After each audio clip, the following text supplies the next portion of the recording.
that far, did I?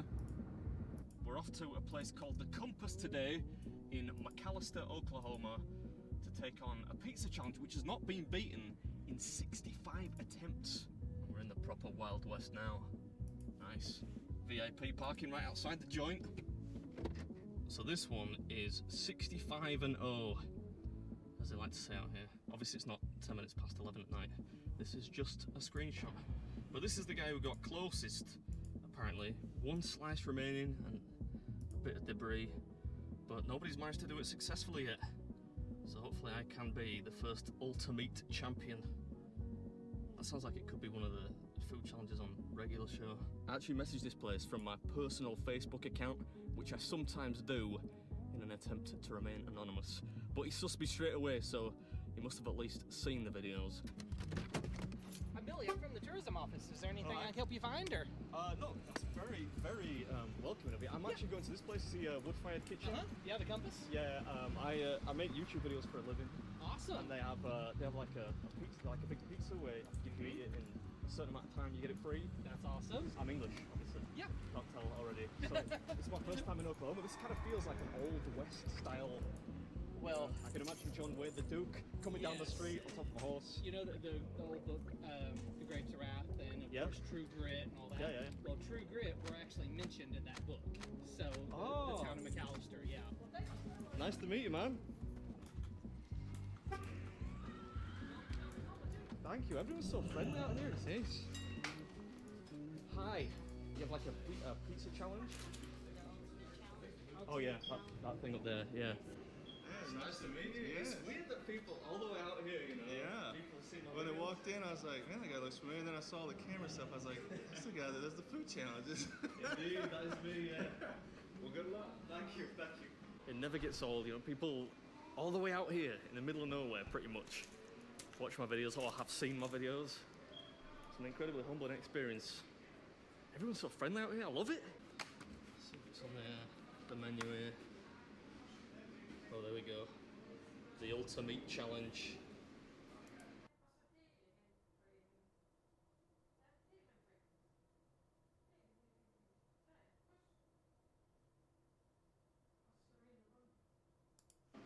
Over £5 of all our fresh toppings. Eat it to yourself. Brackets yes alone in 30 minutes, and it's free. Otherwise, $29.99. I don't like the fact that it says over £5. There's not really an upper limit there. Could be a £15 pizza, I hope not. One guy I saw, he had like a slice left. Is he the cup that he came closest? So there's a guy that came closer. There's about 2 slices piled up on a plate underneath his that he didn't. Oh, he right. kind of slid under there. But the closest, he had like less than a slice left, and the dude looks just like Sam Elliott. Yeah? You know, like famous actor, cowboy, Oh, I love Sam Elliott with a moustache. Yeah. I was watching Tombstone last night in my hotel room. Looks just like the guy. I'm like, if someone has to beat it, it has to be this guy.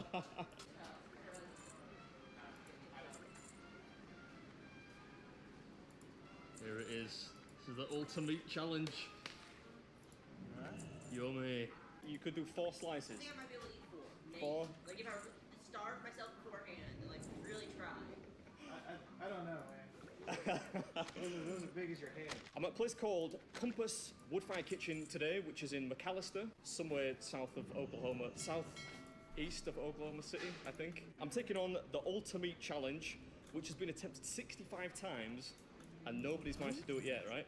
Undefeated. $31, but if you finish it inside 30 minutes, it's on the house. Yes, sir. A picture on the Wall of Fame and a hat. 2, 1, go. Right, let's do it. Oh, it's nice and soft. I'm gonna double slice it. 30 minutes is not a long time. Oh, we mean business today, do we? No fuss, no muss. What's up, Abby? Welcome back to another episode, and today we're in McAlester, Pittsburgh County, which is a bit confusing because, of course, Pittsburgh is famously in Pennsylvania, not Oklahoma, but this is evidently a different Pittsburgh, and we're at the Compass having a bash at their Ultimate Challenge, which is just a big, thick pizza topped with lots and lots of meat. Do you guys have any napkins? Yeah. I feel like this has probably got limited reuse value. Oh, that's perfect. No, that's fine. Thank you. Plenty? Yeah, that's plenty. Okay. It's so soft. It must be good if I'm sucking air through my teeth. It's not the widest pizza I've ever seen, but what it lacks in diameter, that's the word, it more than makes up for in, you know, general depth. Even the crust is pretty easy to eat. A sign of a good pizza. Yeah, it's a girthy pie, so I understand why 65 contenders have failed this one. But it's so sloppy in a good way, that it doesn't take a lot of work to eat. How we doing there, brother? 5 minutes in, halfway down. It's it's delicious, man. Really nice. Appreciate it. Ah, you're very welcome, sir. Don't mention it. We're about, halfway through the pizza now? Giving me enough time to awkwardly smile at people. How am I doing? Think I can finish it? Yeah, I'm doing alright, aren't I? 5 minutes in, 25 minutes remaining. That lady was watching me like a hawk the whole time, which I suppose is understandable if, as I mentioned, some past contestants have nefariously tried to hide a few bits of pizza here and there. I don't actually know how much it weighs, to tell you the truth. The menu says 5 pounds of toppings, which would include the cheese, but I'm not sure how much the dough weighs. I'm eating my mustache. I really need to get this trimmed. Yeah, we'll worry about that later. I don't trust anyone out here to trim my stash, or myself for that matter. 7 minutes in, and this would normally be the point with the pizza at which chewing would become difficult. But this thing is so... what's the word? Supple. You really don't have to chew it much. Good.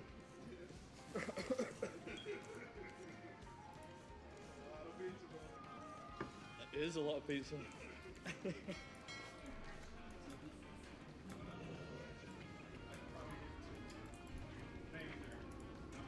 3. 3 slices. I guess the people of McAllister must have appetites lower than the national average. Having said which, the slices are pretty bulbous. Yummy though. Just gonna adjust my mullet here. How long have I got left? Looking for something special? Left. Okay. Do you guys have root beer? Root beer, yeah. You want Can I get root beer? Thank you. Right, just 2 slices left. Indeed, and what? 66% of the time remaining. That was the beaver, by the way. Was it a beaver? From Lady and the Tramp. I should really mention the toppings on this, but I can't remember them all. Just tons of meaty stuff. The cheese is so soft, it's getting stuck in my moustache.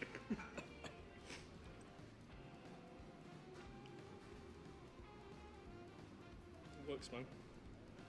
Improvised moustache wax.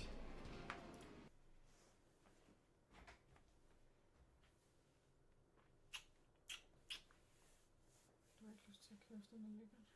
Hvad siger du? Du har ikke lyst til at køre efter noget lækkert. Så noget is og noget. Det er ikke lige svært. Det er også okay. Ikke fordi man ikke har penge til det. Jamen er der ikke noget... Så er der vanilje eller sådan astronautis. Eller noget magnet.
Certainly tastes better than most moustache waxes.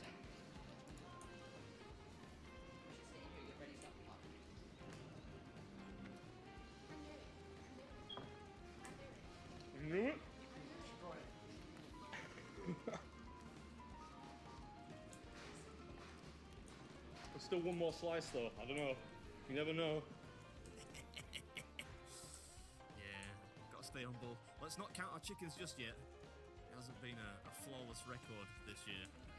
Final slice. Yep, almost done.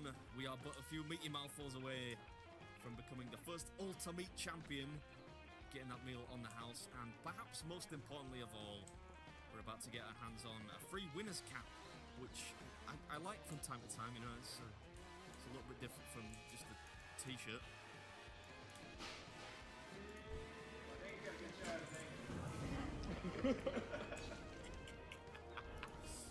What a card! He's a joke, that guy. Hope you enjoyed it, and I'll catch you in the next one. I got a little bit overzealous. It was such delicious pizza.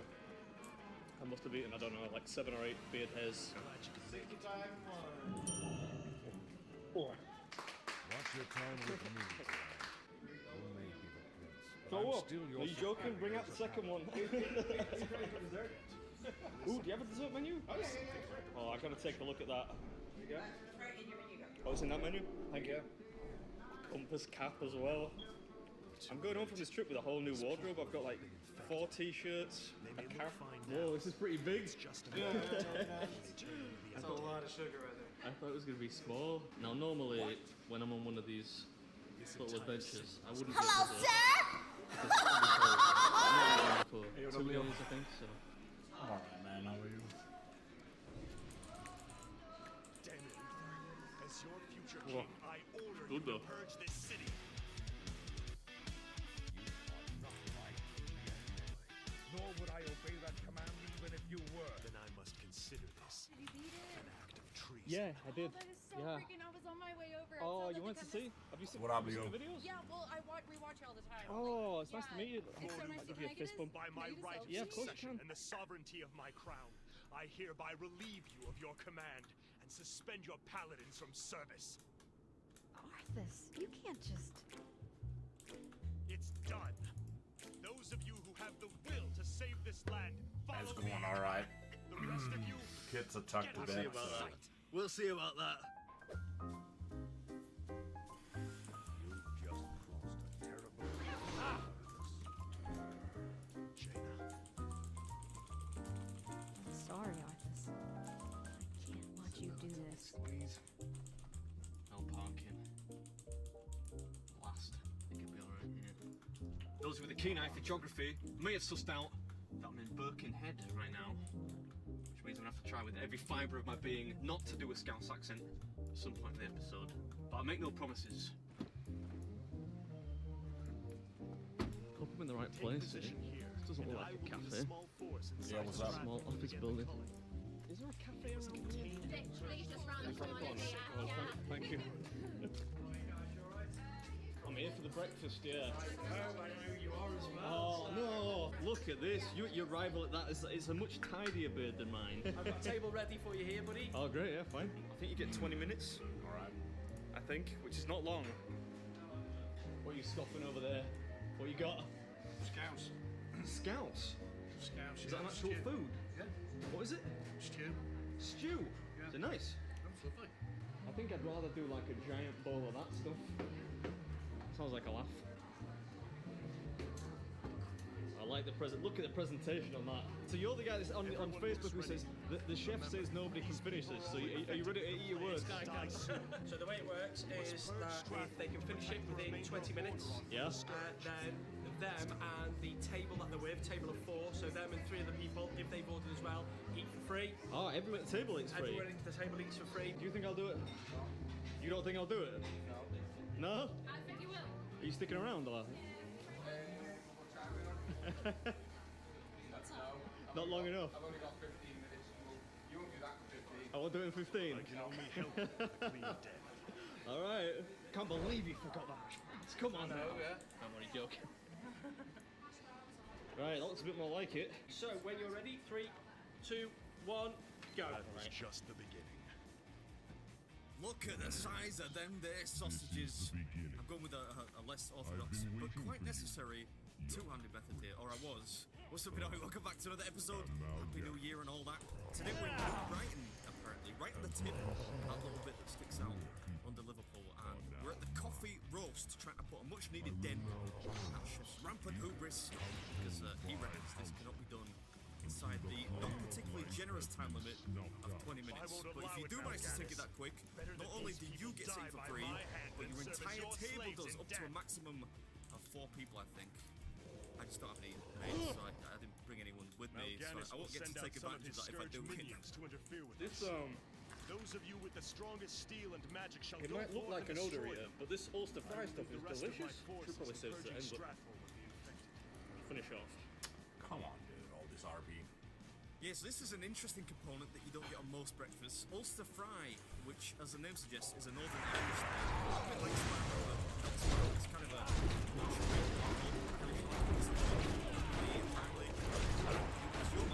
I actually really enjoy this. I don't think I've had it before.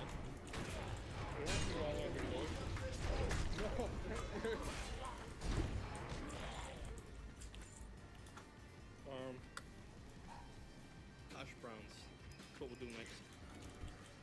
Yeah, I almost forgot the hash browns too. It's alright, let's talk over it. The hash browns were those really thick, rustic kind too, not the flimsy type you usually get. They had some real crunch to them. Lots of beans in there. 16 ounces.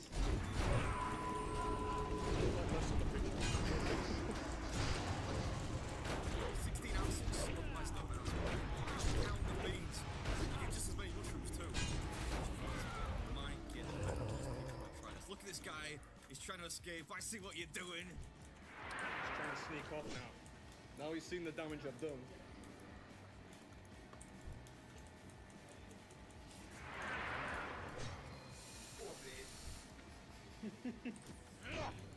Lots of people seem to know me around here, which is nice, of course. Lots of support from most people. Not the guy who said I'd lose. You never know, though. Might be onto something. There's a lot of bread left, not to mention those mushrooms. Thankfully, we've got plenty of on this one. Let's get rid of that bottle. Let's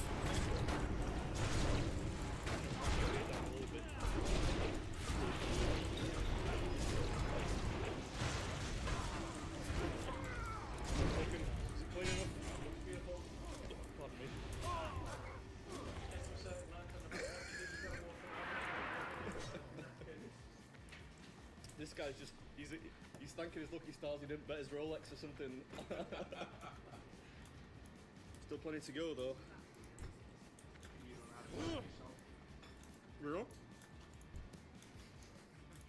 I love how he just kind of puts on his glasses. We're 8 minutes in, Mike. He's got the way to the point. No fried bread either, which is a bit of a shame. Is it a full English without the fried bread? No. I'll leave that for you to discuss in the comments. Thankfully, I've got plenty of bean juice. Baked bean sandwich. Sure, that's classic. Not sure that's the word, but it works.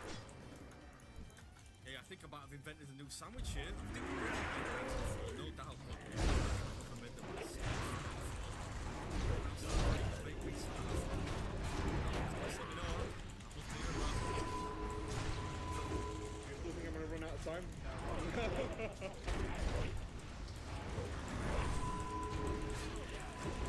Still got the mushrooms left though.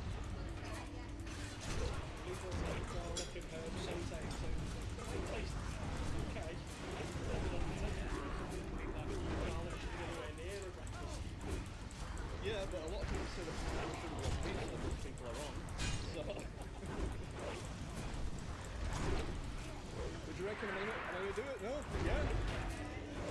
I think the mushrooms will fall into my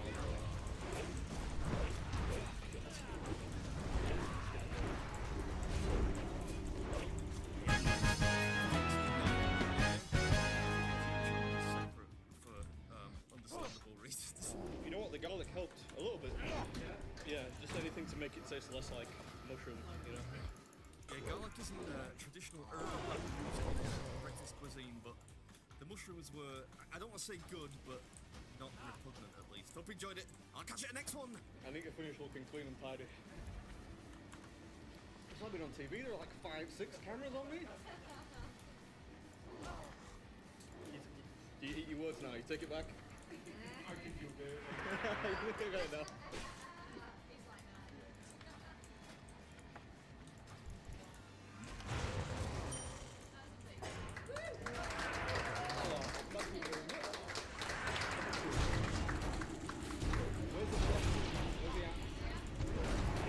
Top-notch rate. You were wrong after this, but congratulations on the menu. I can't really say that because I can see them from there. What do you recommend?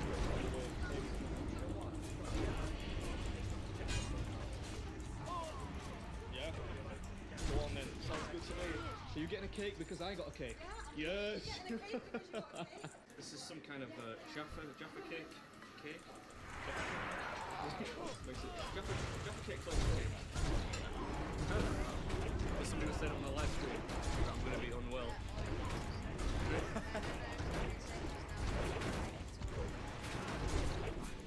Alright, anticipation side of it. I'm very much enjoying it.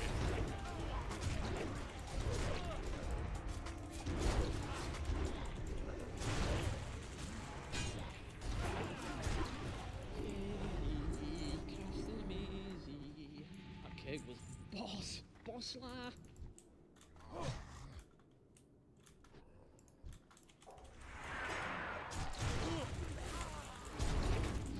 Footy before today's video, then we're gonna go get some food. It's an Arsenal joke. Pretty bad one, I won't lie.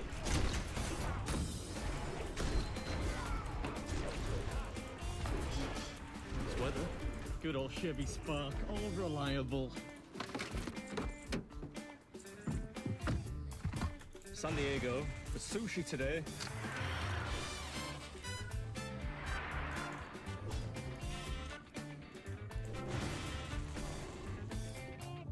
I feel like this music might have been a mistake. I feel a bit like I'm in a 70s TV cop show. It doesn't look like the kind of place you'd have a restaurant. Alright, sushi time. I suppose technically, I mean, California is the home of the California Roll. So it's time for sushi. Look so much kids.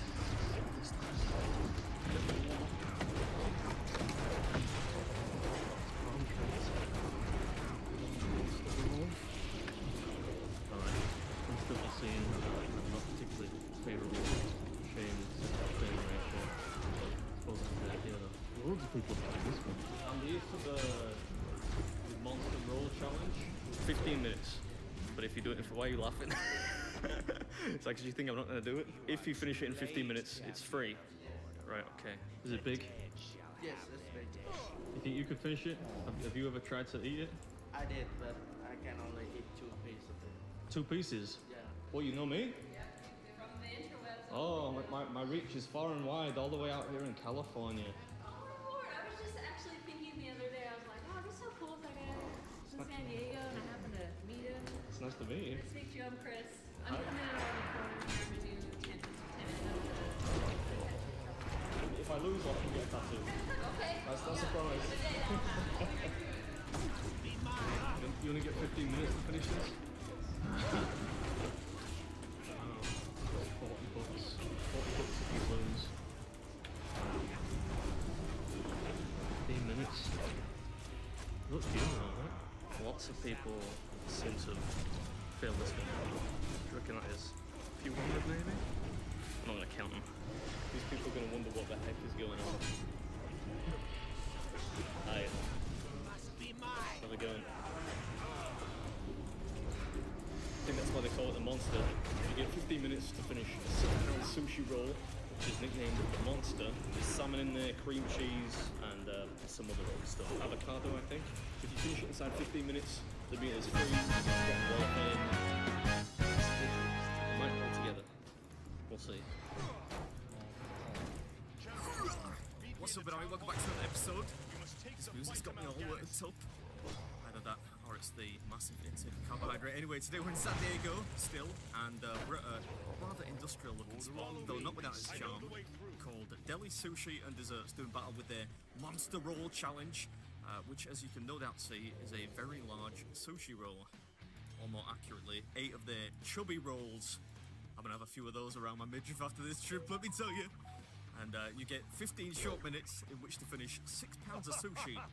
And if you can make it, if you can do it successfully, you get the $40 meal free, a spot on their wall of fame, and a choice of one of the t-shirts over there in the back. Yeah, you didn't believe in me to begin with, did you? Yeah, he's coming around. Well, 6 pounds in 15 minutes. You know, walking the park. Yeah, I know, the water's gross. We can't dilly-dally too much. We are, after all, only, what, 60% of the way through? It is absolutely delicious. This is really tasty. More than Scourge in his arsenal. We should make haste.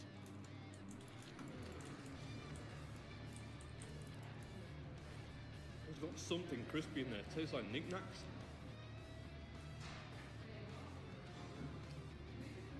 More vile sorcery. Be Get ready it for closer. anything. That's the subtle moment of somebody enjoying the meal. It does look pretty spectacular, as Tommy said. I love sushi though, I know it's not very. There's no way to do this without being tested. Yeah, I did try. Unsuccessful. I mean, I said that really though. I don't know how I got it over there.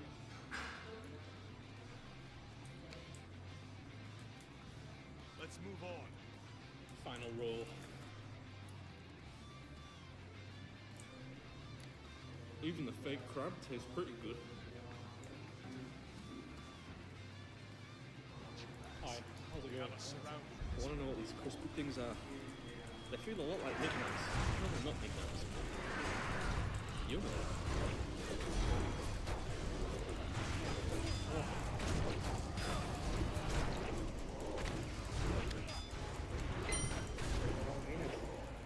Oh, that was pretty good, you know. I really enjoyed that. You didn't think I was gonna do it, did you? You've got a whole line of merchandise here. Tank top? Can I get away with that? Probably not. Arms are a little bit wiry now. Probably a little warm for a hoodie. Maybe we'll go with the good old-fashioned t-shirt. Can't go wrong with this. Oh, is that for me? Oh my goodness. Thank you very much. Appreciate it, thanks. Have a good day.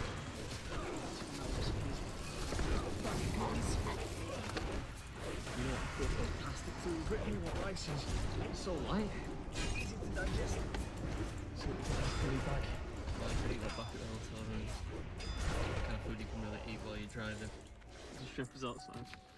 Sorry, I forgot to ask. What's your YouTube channel? The name of my channel is Beard Meets Food. Huh? Beard Meets Food. Oh. Yeah? Cool. Cool? I will expect your video soon. All right, thanks for the extra sushi. I appreciate it. Thank you. Cheers. Have a good one. Has taken hold of your souls. The death you are destined. Why am I doing it from over there? That's what it's buttons for. I do what I must for Lord You've of got a cute mercury poison or something. Ignore your actions will stop me.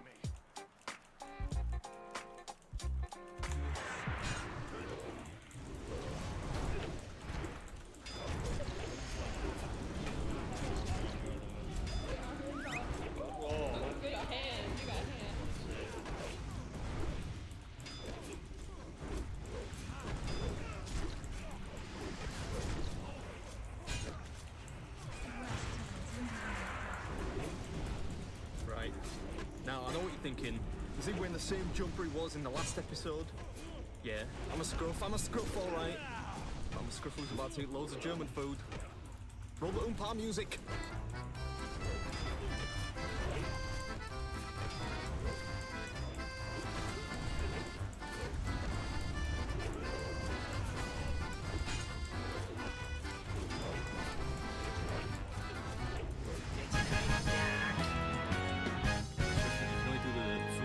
From 5 PM onwards, which is way later than I would normally like to eat. Yo, perfect. First time doing a schnitzel challenge, that's for sure. Let's get inside. Famished. This is why I always film during the day, because the light is a killer. Right, let's do it. Hi, I'm here to do your schnitzel challenge. Doesn't feel quite right asking for water in a German beer place. There's nobody with me. I'm doing the challenge. Because I tried that, it didn't get done. I didn't finish. You didn't finish it? No. Shouldn't be so. Right. I mean, I agree, but I mean, it's big. Big? Schnitzel challenge. It's something fun to say. The exciting thing here is complete as quickly as possible to maximize your prize. The lighting here is cozy, but it's going to make the video a bit of a challenge. I'm probably going to keep going out of focus. I'll try to limit that as much as possible. So as far as I can tell, 1 hour to finish a giant schnitzel with pommes frites. And if you do so, I think you get a t-shirt and the meal free. Possibly some other prizes too. So the fries come with your choice of a dipping sauce. We have beer cheese, curry ketchup, Beer cheese? Yes. That sounds good to me.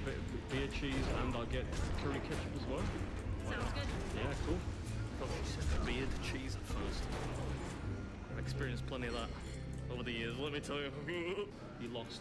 I don't want to rub it in or anything, but you did lose. I want to say it was a good attempt, but that was at the end. But at least you tried this.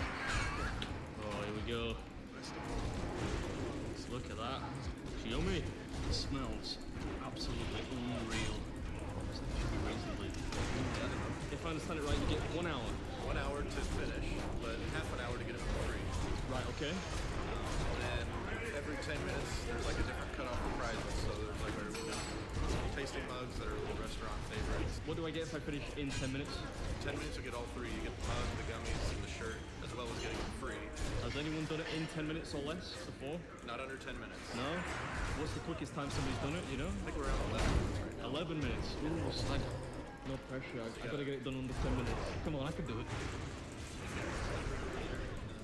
Right, yeah, I'm probably gonna go in with my hands, but if I need the cutlery, I'll make good use of it. It's pronounced Schwetzers, right? So, Schweitzer? Schweitzer. German. How much does it cost? So it's $50. Never know what to expect. Everybody starts fast. We'll see you in the final 5. This is how you're doing. Right. All right, ready? 2, 3, go. Nice start. Oh yeah, a bit of Euro punk. This is a rude jam, don't you think? Listen. Dun. Dun dun dun. Yeah! What's up, everybody? Welcome back to another episode. Today we're at Schwetzers in Seymour, Indiana, having a crack at their Schnitzel Challenge, which is kind of a speed challenge. Well, not really a speed challenge in that you get an hour to finish, but if you want all the prizes, not just the shirt, you've got to finish it schnell, which is German for fast. So we're going to try and get it done in 10 minutes or less in order to get the $50 meal free, some gummies, a commemorative mug, and of course that winner's shirt. But it's not as easy as it looks, believe me. Breaded chicken cutlets are, they're not the easiest thing, let's say, to eat really quickly.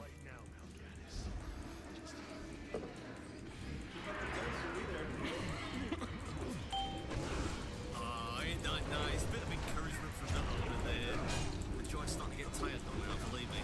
Luckily you get 2 sauces for this. I went with beer cheese and curry ketchup, both of which have those nice, rich, authentic German beer house flavours. Oh.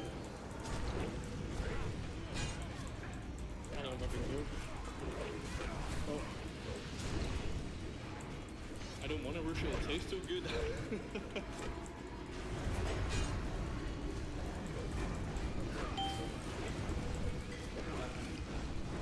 5 minutes to heaven. There's probably a gag in there somewhere, but I'm trying to come back. This isn't as easy to eat as it looks.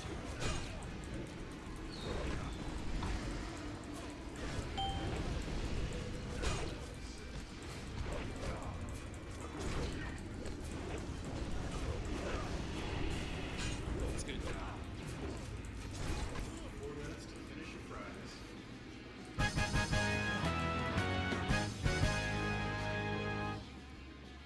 Gotta keep on pushing. Yeah, good advice. And we're almost there, just the chips to go now. Hope you enjoyed it. And I'll catch you in the next one. I'll punch you to the ends of the earth with my hat. Do you hear me? To the ends of the earth!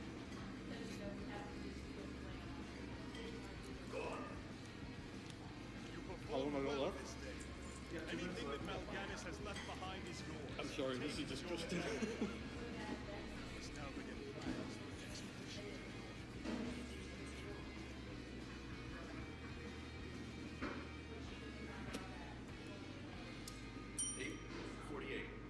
Oh, just in the nick of time. Well, like a minute and 20. Nice work. That was delicious. Am I a mess? I'm sorry. See, that's how you do it. That's how you do it. In a little gift box too. I'll take those home for Mrs. Beard. She loves Haribo. In case you forget how to say it, it's on the back.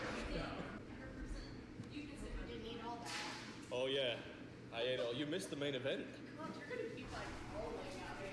I think this has been my favourite challenge of the trip so far. I love the fact you get the little gift box with the mug in there, little mini packets of Haribo. T-shirt's pretty snazzy too, like the font on there.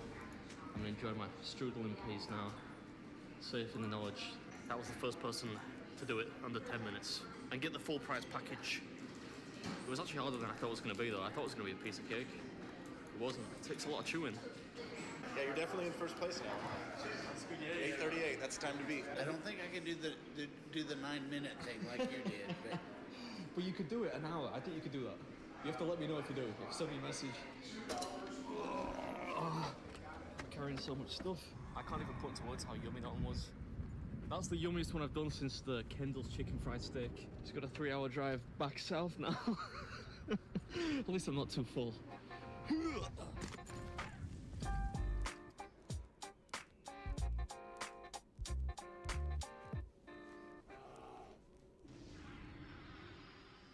you have the, or I have the. Is that right? Yeah, I didn't realise they knew who I was.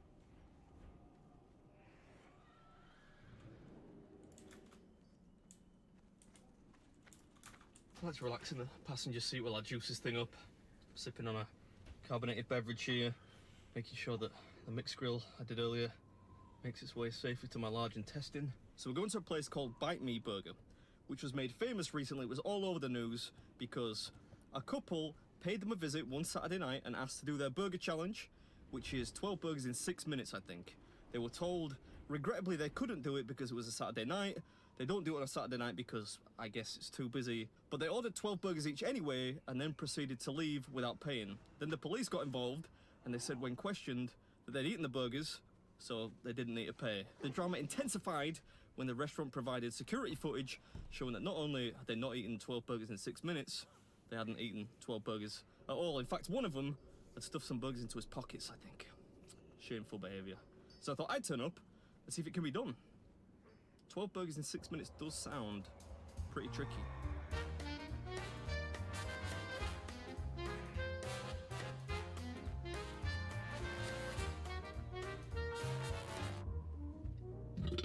Oh, pardon me. Still taste the mushrooms. This old lady's giving me the stink eye. It's a stalemate. Here we go. Just got to find somewhere to park now. Ow. It's a very patriotic town. Look at that. It's like a Renault Twingo or something. Well, the pictures look good. Hi, are you open? You were the waitress that served them? Oh man. So 12 burgers, obviously no help. So served from a box. From a box? Specifically a box? Yeah, from a box. Nice. So you've got 6 minutes. You choose all 12 of your burgers. They don't have to be all 12 the same. Alright, cool. Neat. Alright, here we go. The Bite Me Challenge. I'm gonna try and do this without cheating or stuffing any burgers into my pockets or anything like that. So the rules are you get 6 minutes to finish 12 burgers. They're kind of like sliders, they're miniature burgers. And you get to choose any one of all the burgers on offer on the menu. I've got some choices to make here. 44 quid if I lose though, unless I make a dash for the door. It sounds to me like it's quite hard. I mean, I've not seen any of the burgers yet, and they're all kind of blown up to larger than life level on the artwork. So it's hard to know how tough this is gonna be. I get the feeling it might be a bit gross, so this is your disclaimer. If you don't like messy eating, this is probably gonna be messy. I won't be fussy. I'll get 6 of the classic American and 6 of the Codzillas, I think. Do you want to just, I don't know what you normally do, just put them down here? No, literally, and then just start timer, open the box. It's like Christmas, you get a little parcel, and I don't actually know how to open it. There you go, I got it in the end. That's half the challenge done. They're not quite as small as I originally thought. I've seen smaller burgers than that. God, this is France food, and that's gonna put me off. No, I'm joking. No! That's it, yeah. Sorry. I've seen people shocked before, but that's a real shock. What is your name? Well, my real name is Adam. My channel's called Beard Meets Food because I have a beard. You look like quite high-class ladies. I don't think it's the kind of thing you would like. Do you want us to stand here and cheer No, you God, on? no. I can't deal with that kind of pressure. Right, so I'm at a place called Bite Me Burger today, made famous recently by some uncouth robbers who stole some food. I'm not going to steal some food today, but I'm hoping that I can win, because you only have 6 minutes to finish 12 burgers, and if not, it's like 44 quid, right? 3, 2, 1, go! What's up, everybody? Welcome back to another video. Today's video is brief. A brief bit of beef and cod, technically. Thank you. Yeah, I think I'm gonna need it. This would be hard on empty. 12 burgers in 6 minutes. It's not easy. I really don't want to make a mess, I'm sorry. Yeah, that waitress has been through enough, I think, this month. I'm really trying not to be a scruff. I'm trying. He says as huge chunks of beef, fish, gherkins fall from his mouth. Having said that, this is positively salubrious for me. Pretty clean and tidy, given the circumstances, and it's a tricky one, especially with a 44 quid bill hanging over your head like the sword of Damocles. I almost understand why those two vagabonds made off without paying. No, I'm kidding. And the burgers are really good too. I think I'm alright for time. I think. Yeah, what, 3/4 of the way through with almost exactly half the allotted time remaining. I thought it'd be a good idea to get kind of at least halfway through reasonably quickly, and then we could just, you know, cruise into the finish line. I think I'm good for time. I think. Yeah, no need to panic, boyo. You've got plenty of time. This is a good one though. I enjoyed it. It's tricky. Can't see many people doing it, and 44 quid's a lot of money. But it's a good one. I'd like to go back. Apparently they're doing all-you-can-eat night, so I'd like to sample some more of their burgers because I just got like half and half. Anyway, hope you enjoyed it. I'll catch you at the next one.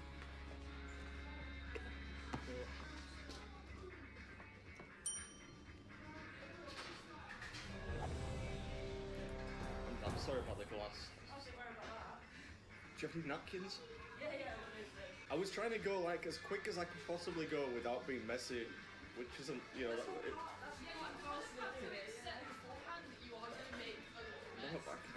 it's worse when it's a beard though. Like when it's on a clean-shaven face, nobody minds, but when you have a beard, that's an honour to me. So I've left less mess than most normal tables. You probably got more on yourself than you did on the actual. Yeah, well that's true. That's for sure. Yeah.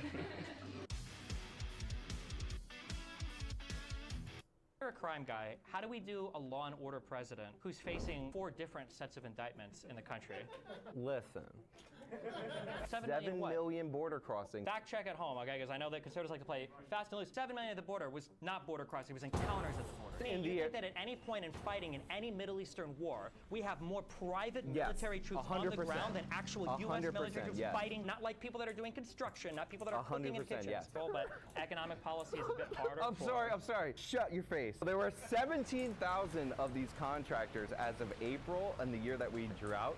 The Biden administration dropped them to 7,800. Closer to the withdrawal, they were dropped down to 22,700. This would be more than contractors, I'm saying fighting This would be force. more than fighting oh, force. now you're changing the parameters. I didn't change it. I explicitly said fighting force. And I said, not people that are like there for construction, not people that are for cooks or chefs, because as you said before, those aren't our fighting forces. I'm not talking about chefs or construction workers. in your face. I literally found the article that you're reading from, and the article itself is backing my point. The cuts are especially acute for private security contractors and for logisticians and mechanics. These are not fighting private military Mechanics contractors. are, I just said that, the mechanics.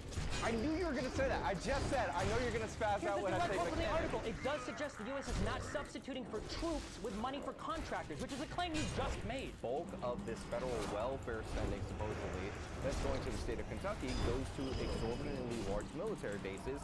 Again, I'm not sure like what is so hard to understand about this. Yeah, I'll look up this, but I did look up what Sean said, and I can see that the federal funds that were spent in Kentucky, 3 is the Department of Agriculture at $2 billion, 2 is the Department of Veteran Affairs at $2.5 billion, and then 1 is the Department of Defense at $8.3 billion. I'm out of here. I'm just kidding, actually. Department of Let me Defense was clip number this. 3 at $8.3 billion, 2 was the Social Security Administration at $19 billion, and 1 was the Department of Health and Human Services at $116 billion. So the idea that military bases are what's playing into Kentucky's like absorption of federal funds is bullshit. Biden would be better for America's future. Please put your hand up.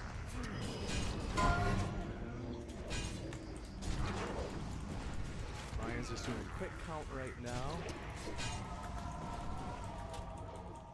And then it's just going to be a percentage change. So at the end of the debate, we'll do the same poll, and we'll see if the same percentage of people would say Biden rather than Trump.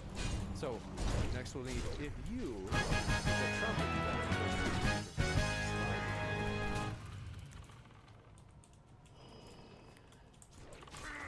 Wow. You got it. Thanks so much. And I want to give a quick word from Steven, who's representing Manifold. Steven, seriously, thank you so much for being with us tonight. I want to give you a chance to share a little bit more about Manifold. Thanks again. Thank you for putting on this wonderful event. Hi, I'm Steven Goudet. I'm one of the co-founders of Manifold. Manifold is a play money prediction market platform.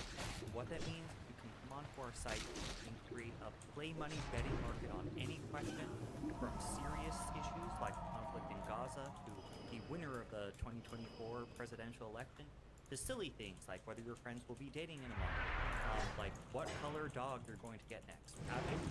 Absolutely anything. You can think of the question, you can create it on Manifold, have some friends come. It's a lot of fun, and I the debate itself and the market on it. 100%. And with that, we're going to jump into this debate. Thanks so much, folks. And Steven, the floor is all yours. Wait, real quick. You emailed us was our opening statement the general topic? Let's say your top 3 reasons. Sure, we'll do it. Do it too. What do I have, 30 minutes for this, or how long? First of all, I would like to honor my debate partner, Sean, who has the unenviable position of defending the undefendable Donald Trump. So,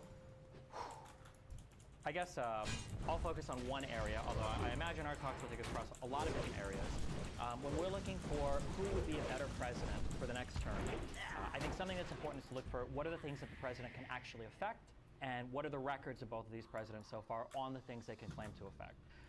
One of the areas that I'm going to fixate heavily on, because this is an area where the president can take point, is going to be, of course, foreign policy. Trump's foreign policy in almost every single regard was an unmitigated disaster. The photo opportunities that he had with North Korea, the lack of concessions that he gave from them, the discomfort of our allies in the region as a result from that, exiting us from the Iranian nuclear treaty that we are no longer allowed to re-enter, that we don't have any control over anymore, as Iran races towards nuclear weapons, that we have completely lost all oversight on. The obscuring of the number of drone strikes that we're doing, as Trump has sought under his administration to make it harder to see how many drone strikes were actually happening, and the fact that these drone strikes were still probably increasing or remaining the same under his administration, though it's hard to tell. The abandoning of allied forces in northern Syria, the Kurdish people that we were working with to fight ISIS, that he basically abandoned to Turkish attack. the lack of any real agreement made with the Taliban, the fact that when he did those round of talks with the Taliban, the Afghanistani army was not present, the Afghanistan army was not present, the idea that he kicked the can on the road, or he kicked the can down the road on those talks until the next administration so he wouldn't have to deal with it. The fact that he says that he would be the one to solve the Ukrainian issue despite the fact that he did literally nothing about Russian occupation of Crimea. The fact that he was constantly antagonistic towards both of our neighbors, Canada and Mexico, and our neighbors afar. Angela Merkel famously saying that Europe can no longer look to the United States for leadership around the world. The fact that Trump undermined NATO, questioned why we were even in it, made it sound like the most important part was just individual countries contributing some military budget to it. The fact that the parts of his foreign policy that were supposed to affect us economically sucked. The tariff agreements with China were a disaster. Everybody agrees at this point that it amounted to, I think it was like a $72 billion tax that Americans ended up paying, and it didn't even target China in the way that we wanted it to, as opposed to, say, the CHIPS Act that Biden did that actually centered a lot of new semiconductor manufacturing at home. I'll do a foreign policy there, and then I'm sure we'll talk about other things like crimes and domestic policy from there, but I'll turn it over to Sean, see where he wants to go from there. Yeah, well, I'm glad you want to focus on what the president can actually impact, because as of right now, with split government and likely we're not going to have a president, at least for the full term, with both chambers of Congress, it really is down to what the president can impact. Now, it's interesting that you would lead with foreign policy, because one president that we're talking about actually had a guy that had to be stripped of security clearances due to the fact that he was loyal to Iran, which was uncovered in emails in a recent scandal. This, of course, is Rob Malley, and Rob Malley was only the head of our side of the negotiations for Iran, and it turns out he was recruited by the Iranians years ago and was advocating for them.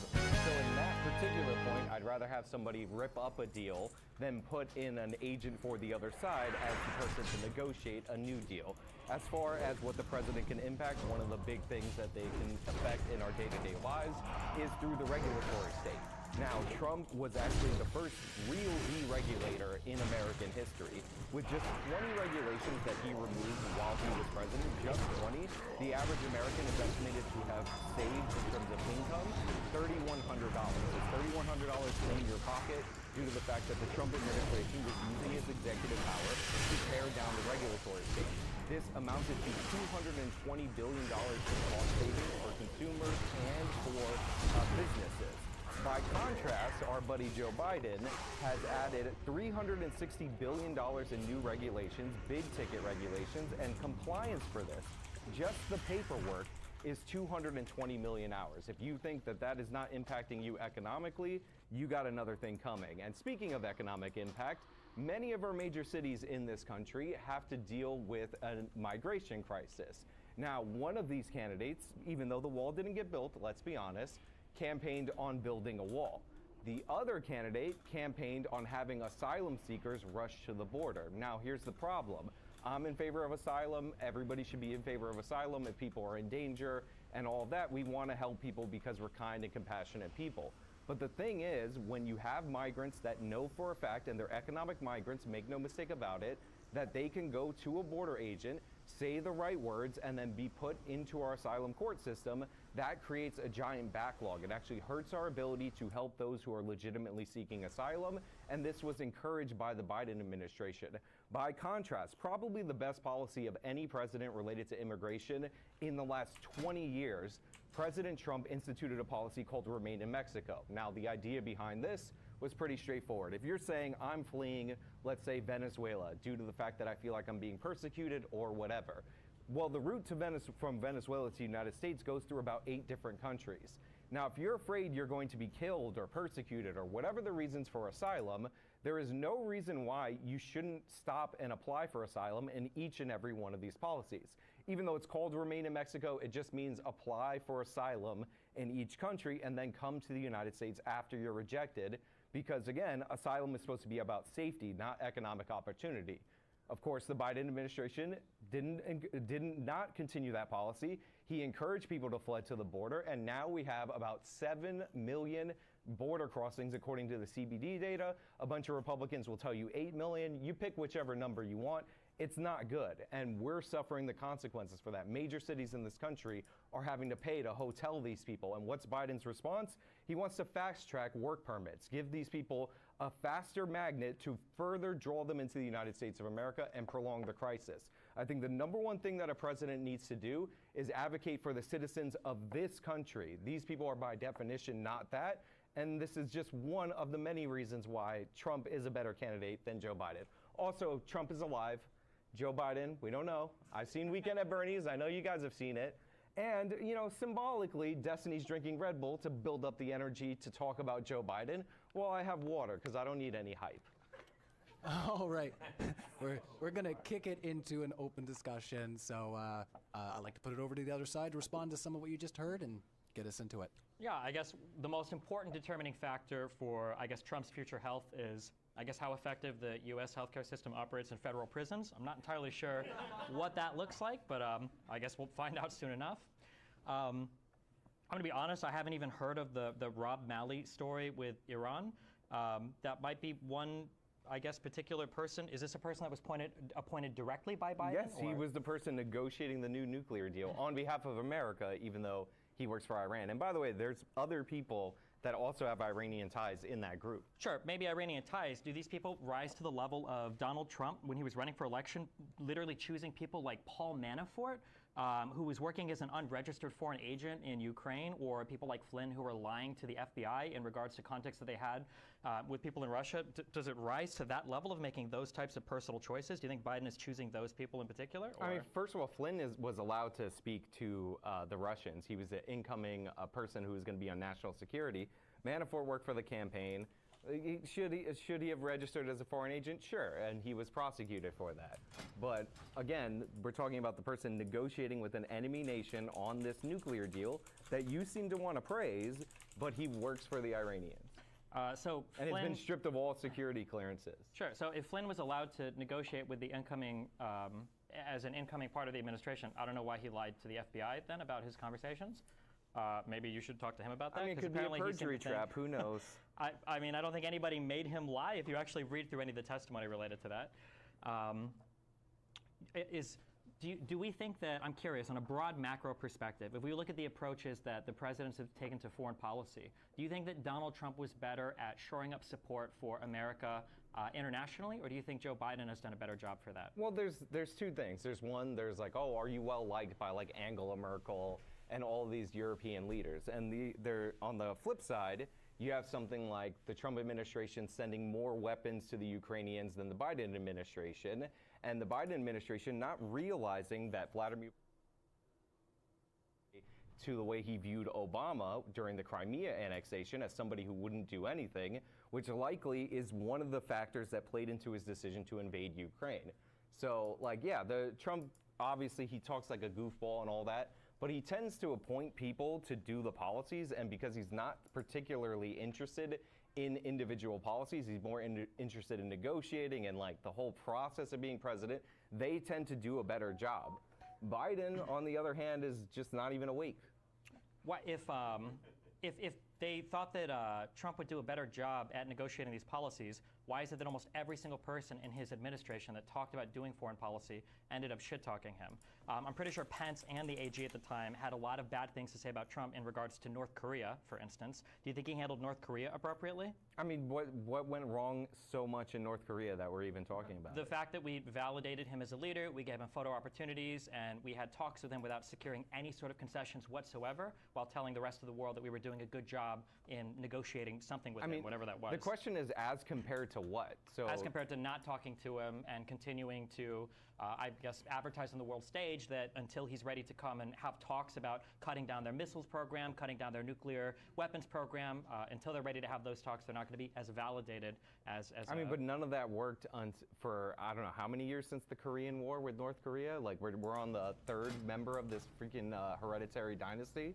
Sure, but I mean, now in the region, you've got Biden, who has better relations with Japan and South Korea, having talks about what to do with North Korea. When Donald Trump was in charge, we talked to Kimmy, we gave him some photos, and then we left. I mean, the South Koreans wanted to do a joint Olympics under the Moon government when Trump was president. So, like, he was also like mirroring to a certain extent the policies of the Moon government at the time.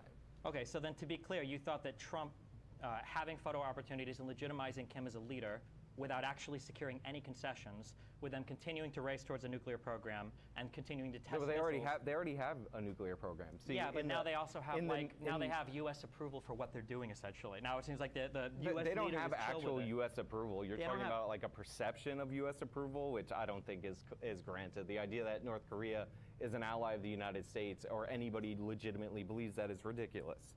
Remember, the way that this started is that Trump kept threatening Kim Jong-un over and over and over again to the point where they wanted to ask for a meeting. Because we tried this like posturing in the same way that we did for, again, since 1950, whenever the Korean War had a ceasefire, because it never technically ended, and it didn't get us anywhere. Like now we actually had an opportunity. We sent our best diplomat, Dennis Rodman, over there. He plays some like dope basketball, and you know, like it is what it is. Yeah, but I don't know why we think that we did anything when this is, I'm pretty sure, the first time a North Korean leader is at a photo op, a handshake, and Jesus Christ, a salute from our president. I don't know why we just hand wave that and say he was trying something. He didn't try anything. All he wanted was, and this is going to be a theme for all of Trump's administration, the only thing he wanted was a photo op. That was it. There was no diplomatic plan there. All we did was enrage or anger our allies in the region. And you can say that, who cares, it's just a photo op, but he's the president of the United States. Who's enraged by that? Again, the Moon government at the time was very friendly to North Korea. He crossed the DMZ zone during the Olympics. Like, remember they were hyping his sister Sure, as I this understand we girl have the boss Olympics. dictator in the media. Yeah, we have the Olympics story, but tensions at the time were not good because shortly after our meetings with Kim, they literally go right back to testing But that's missiles. what North Korea always does. Yeah, except now they've done it after getting photos for the first time with the U.S. president. All right, I mean, again, Okay, this that's is fine. like Do you think the that- most petty thing, maybe because you I don't mean, want to talk call it- about Iranian spies in the Biden Sure, administration. I don't even know if that claim is true, unfortunately. I've never even I mean, heard why of it. did Rob Malley lose his security clearance? I don't know. Why did he lose his security clearance? What is Because the... he was recruited by Iran well before he was in the Biden administration, along with other people, again, who are supposedly negotiating for our side on this nuclear deal. So you're saying he was working as an unregistered foreign agent or a spy?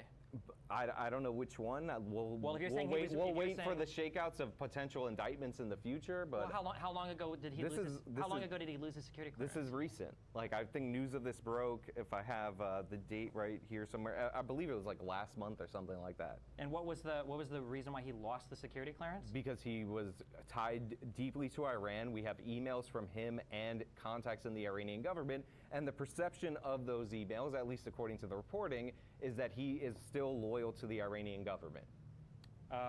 Okay. It's interesting that he hasn't been charged with any crime. If it sounds like what you're talking, Well, if you're it's like literally it's like a describing- month. Like sometimes it takes a while. Yeah, to, but why like, is any of this information public if there hasn't been a charge yet? Because we have media that like pursue stories, and sometimes And that get gets leaks from the published. government about potential espionage investigations? That happens all the time. What do you mean? It doesn't happen all You're the talking time. about the Trump I don't administration. think, Everything was sure. leaked in the I don't have Trump information about that story. administration. I don't think any of that story is true, but I guess All right, we'll if you find say out. so. I mean, either he lost his security clearance or he didn't. Like, this isn't up for Well, you debate. can lose your security clearance for a variety of reasons. You can lose a security clearance for not declaring that you're friends or in a relationship, for instance, with somebody from a foreign country. Or you could lose a security clearance for a whole host of different reasons that don't involve actual espionage of the United States. Well, I didn't say, first of all, you brought up espionage. I didn't say he would be charged with espionage. Again, that came out of your mouth. I just told you what happened, and it's an ongoing developing story. Okay. Well, I think that the ongoing developing story of somebody losing a security clearance that was involved in Iranian nuclear or some sort of Iranian negotiations, I don't think is quite as bad as Donald Trump exiting us from the nuclear Iranian deal that was allowing us to keep tabs on their nuclear program. I mean, that deal was crap, and we had a very similar deal with the North Koreans, since you brought them up back in the 90s under Clinton, and obviously that did not prevent them from developing a nuclear weapon.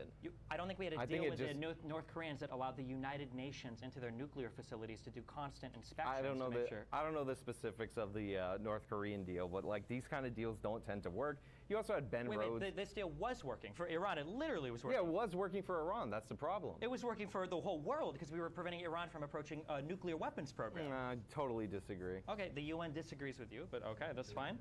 What do they know? Also, in terms of foreign policy, I mean, look at what is going on in the Middle East right now. Like President Orangeman, you could say whatever you want about him, but he made it pretty clear that Israel is our ally after, I don't know, 20 presidents, that's an exaggeration. After 4 presidents promised that they were going to recognize that Jerusalem was the capital of Israel, Trump actually did it.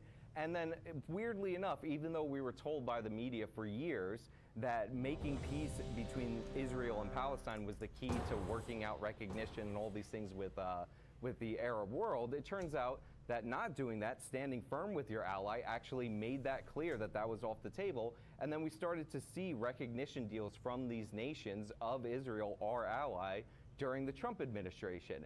And the wonder kid that everybody made fun of because he was put in charge of 25 million things, not my favorite person, Jared Kushner, actually did negotiate pretty well on behalf of our ally. So I'm pretty sure Donald Trump moving the embassy to Jerusalem has been lauded as a catastrophic decision because he did it for literally no reason other than to antagonize the Palestinians in the region, which, as we can see, hasn't moved us Can I ask you a question? Where is the capital of the United States of America? D.C. All right, and like who decides that? I'm just curious.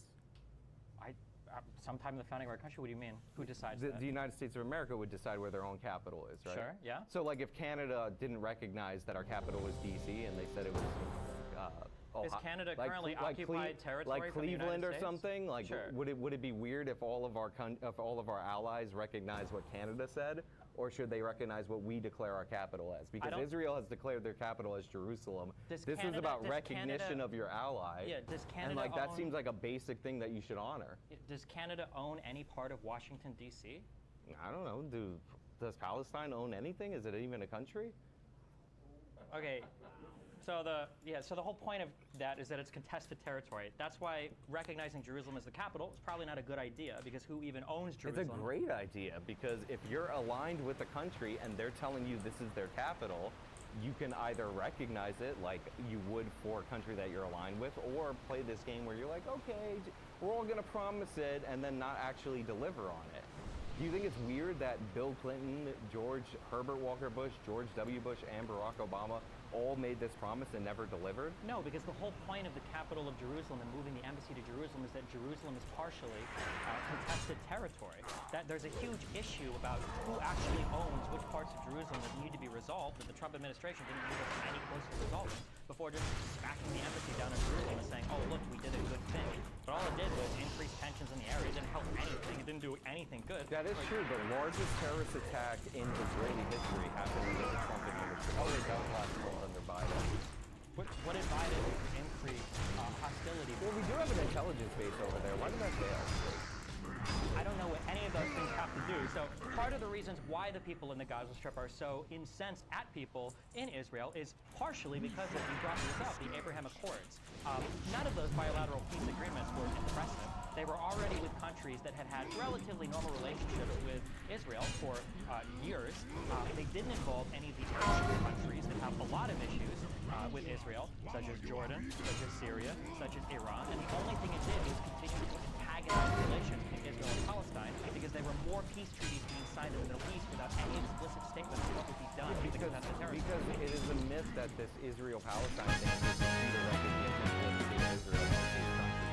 Once you take that off the table and then you start negotiating with these other nations directly, you have all these places that are, you are right, they were working with Israel like kind of under the table while pretending that they still didn't recognize them, but getting at least a few of them to start the process of coming forward and recognizing the nation is progress.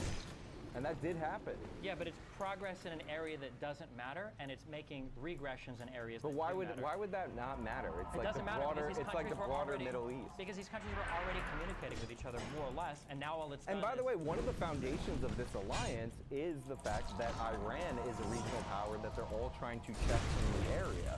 So again, hostility towards Iran, trying to isolate them as a strategy, also ended up leading to this recognition. I'm sorry, just to be clear, you're telling me Saudi Arabia needed a bilateral peace agreement with Israel to fight with Iran? No, I'm saying that using their shared enemy rather than this conflict between Israel and Palestine as the entry point towards recognition is a better strategy.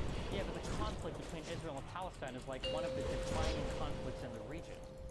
And Trump didn't move any closer towards that, and in a lot of ways, it hurt our ability to resolve it by aggressively acknowledging a capital and moving an embassy to a place in contested territory, and then in signing peace agreements without including the Palestinians in any of the talks. The same way that he did the Doha agreements with the Taliban without including the Afghanistan government. The same way that he agreed to pull out of Syria without consulting any of the Kurdish people that were about to be mowed down by an invading Turkish force. But why would, again, I need to negotiate with the Palestinians to talk about this alliance that we're building against Iran?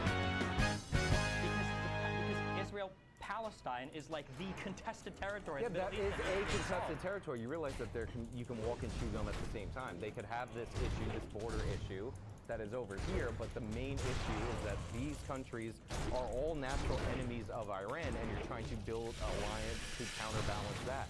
No, like, you're one not. has Nobody nothing to do cares. with the You're other. not trying to build an alliance. Counter Iran. That's just not. What are you talking about? Have you ever seen the map of like all the bases that we have surrounding Iran? Why are we trying to?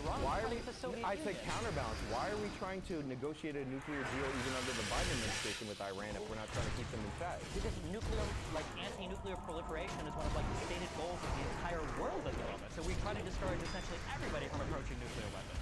So your position is that you're not trying to keep the Iranians in check as one policy goal that transcends a bunch of different administrations. My position is that if we wanted to prevent Iran from approaching nuclear weapons, the best way to do that was through that joint plan of action, the Iranian nuclear deal that Donald That's Trump a nice pulled way out of not and answering. actually- That's a nice way of not answering the question after you're saying that we're not trying to limit Iran. No, I don't think we're trying to build a coalition against Iran in the Middle East.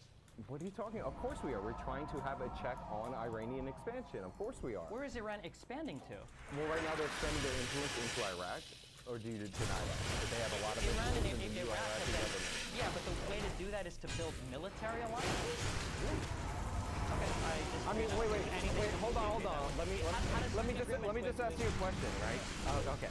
So do you think, as a strategy, I don't know, against, let me just make up a country that might like want to aggress, as a strategy against like Russian aggression, that we could have an alliance like a North American like alliance, like something like NATO, and that would be a check against Russian expansion in the future if you just align those countries militarily? NATO was created to counter the Second World. In the Cold War, you have the First World, which are the Western aligned powers, and you have the Second World that are the Soviet aligned powers. Sorry, I was watching a movie before. The Soviet Union and the Warsaw Pact is what NATO was created to serve as a counterbalance. But it still exists, and we still admit new members as a counterbalance towards Russian aggression. Because Russian expansion west predates the Soviet Union. It's the whole history of the nation. The reason we have that alliance there is, I mean, the original reason was keep Russia out and keep Germany down. Because we want to prevent conflict from breaking out on the European continent, because the last time that happened in a major way, well, the last two times were 2 world wars.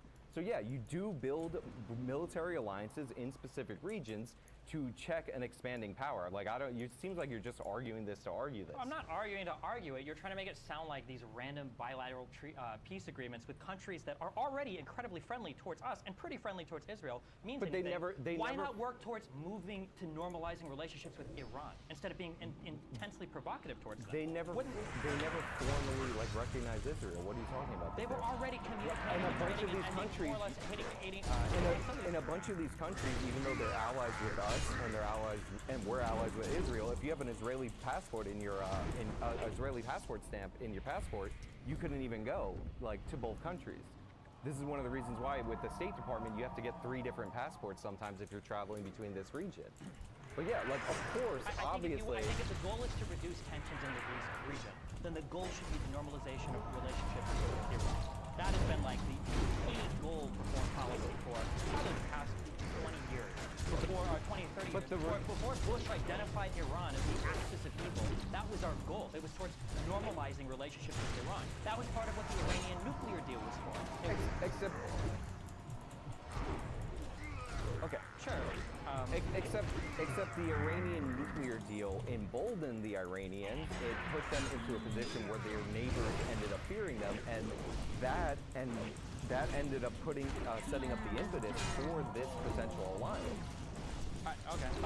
Yeah, I think that, I guess we won't get into the Syrians or the Afghanistan conflict or anything like that, but yeah, I think that time and time again, I think that Donald Trump pursued things that didn't matter. They gave him, I guess, photo ops.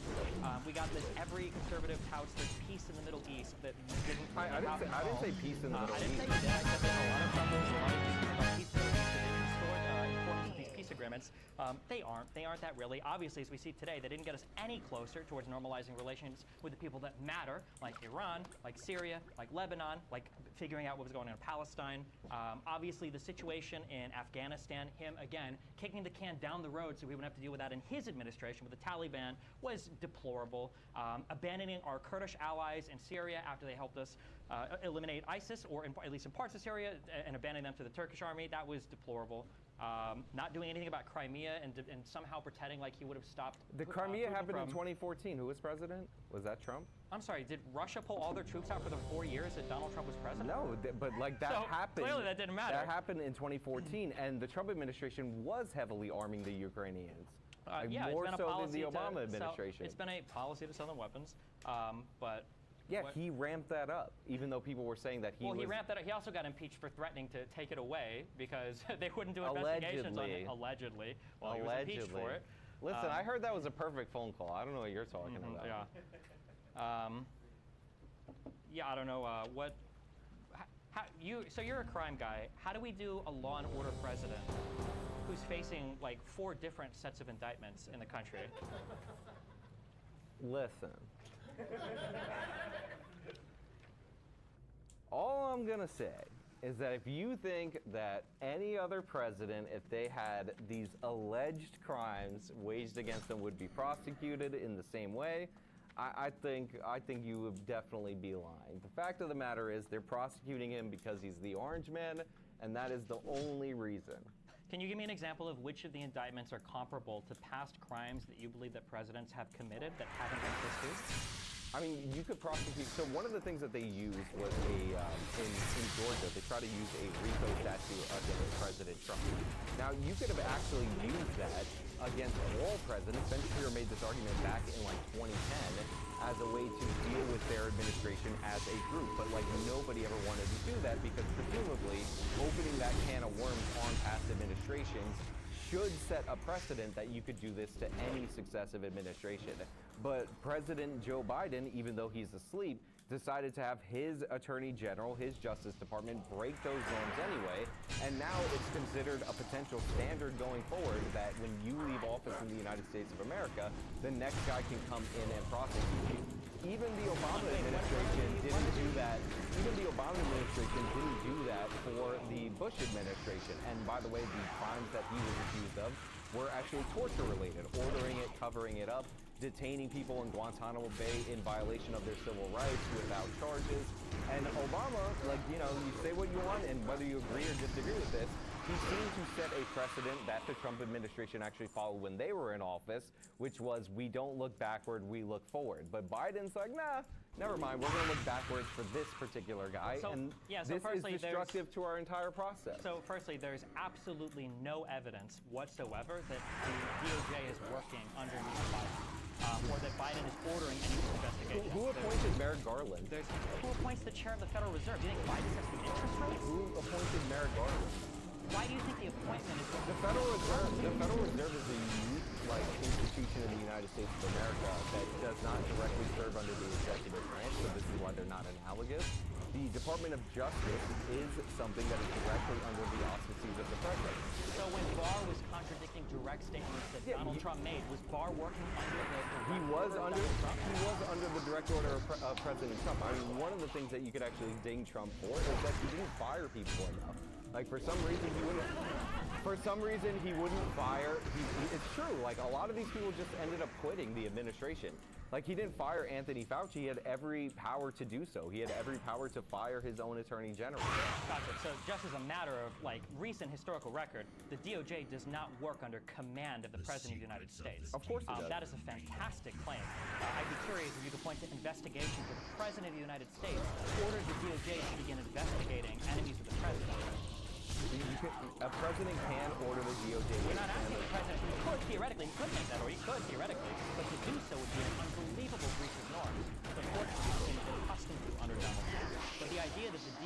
works at the behest, at the personal prosecutorial body of the president to go after opponents of the president. That's an insane claim.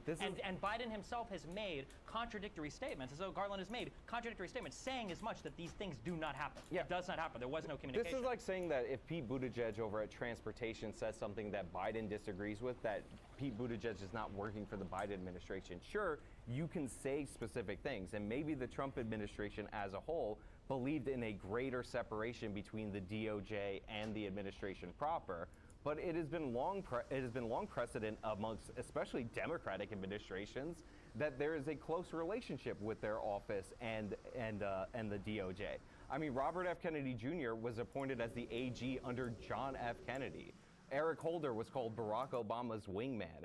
Barack Obama would speak about a particular case. William Barr was called Donald Trump's sword and shield, and in the end, he was one of his harshest critics. I mean, now you're contradicting your point. I'm not what my point is literally that the Attorney General and that the Department of Justice, especially in politically charged investigations, along with the rest of our intelligence community, is supposed to work with some level of separation. Otherwise, why would it have been a big deal for Donald Trump to pull in Comey and have conversations? Couldn't he just order the FBI to stop an investigation? Couldn't he just order the CIA, Christopher Wray, to not look into things? Of course not. The idea that all of our intelligence and all of these executive orgs work for the personal pleasure of the president, especially in regards to politically sensitive topics, especially in regards to investigations of himself or political opponents, is a fantastic idea. You can try to talk around that all you want, but it would be an unimaginable breaching of norms, and anybody that understands any part of how the United States government works will instantly know that the idea that the executive prosecutorial body of the Department of Justice can work under the personal pleasure of the President of the United States, that's just an outrageous claim. The trick that you're doing right now is you're saying personal pleasure when I said that they work under the office of the president. Like, don't think I didn't notice that shift in the standard. You're not saying they work under the office of. You're saying they take direction from. You said they take direction from. You can order a member of the Department of Justice. I believe Scalia, when they reviewed the special prosecutor statute, was talking about how you cannot create through the executive branch a position that is superior to the executive branch. Like, not only is what I'm saying the norm in America, yes, the president can fire his AG, FBI director, anybody you want to run down the list of executive offices, he can fire them, for sure. But on top of that, it has been backed up by Supreme Court precedent. Like Justice Scalia, the late Scalia, his writings are clear. There is no office under the executive branch that is superior to the head of the executive branch, which is the President of the United States. Okay, like this is like a basic civics lesson right now. Not only is it not a basic civics lesson, you are so dead wrong. This would be such an unbelievable breach of norms that it would be the lead story, probably internationally, if it came out that the President of the United States was ordering the DOJ to go and investigate. This happened under the Obama administration. He asked Eric Holder to look into the Ferguson case. He asked Eric Holder to review the Trayvon Martin case. Like, what are you talking about? These are not like the politically sensitive cases. They're not politically sensitive, like Ferguson riots. Of the investigation of political opponents. But if any of that information comes out, I could be wrong. So you're telling me then that of all the indictments that have been released, with all the evidence detailing the numerous Trump wrongdoings, that all of these are they fabrications of the Biden DOJ? Are they not trustworthy? I didn't say that they're necessarily fabrications. I just pointed out that these are cases that would not be brought against somebody not named Donald Trump.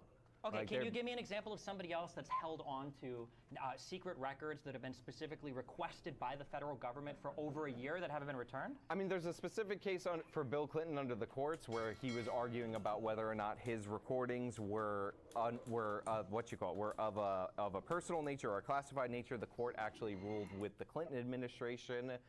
There are instances where. Wait, do you think that's at all comparable to what we're talking about? Well, that one has a Supreme Court case to back it up. I'm asking if that's comparable. You're saying a personal voice recording he made. That the argument. There was more to what the Clintons had, but like the court ruled with them, so it's not comparable because that's already been adjudicated right now. Well, no, it's not comparable because a personal recording is not something that the executive has declared to be secret, top secret. Listen, a lot of these classified documents exist in a weird gray area. No, they don't. It was crystal clear. They do, and I'll explain why. Because the president can declassify anything that he wants. But he wasn't the president.